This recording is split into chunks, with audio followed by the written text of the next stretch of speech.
The second station, Jesus is made to bear his cross.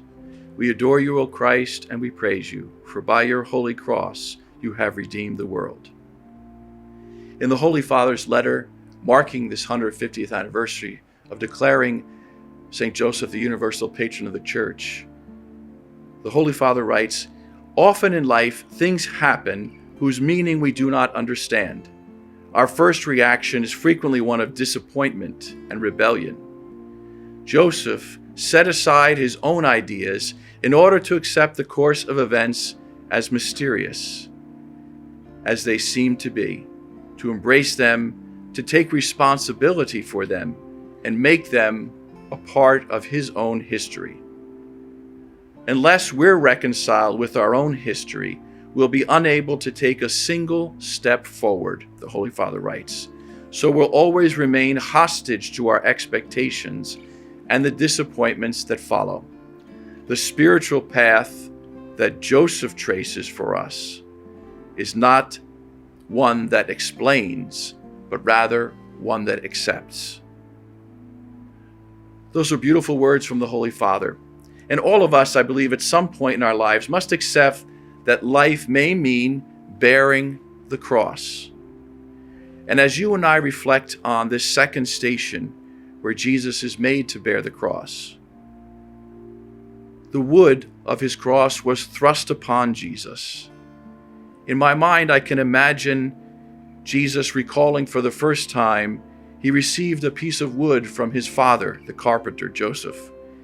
I imagine he watched him for so many years, carefully crafting each piece of wood. And then the joy that one day, when his father presented him with his own piece of wood to work with. Joseph had shown him over the years how to handle a piece of wood carefully and respectfully. It was to be made into something that someone else would put to use. The good that one piece of wood can do for someone else. Here, this piece of wood that would become the cross filled Jesus' heart in a different way. Only hardness and harshness and pain and hurt that others can bring upon one another. Jesus embraces his cross and the pain and the hurt that accompany it out of love for each one of us. May we bear the crosses in our lives out of love for him.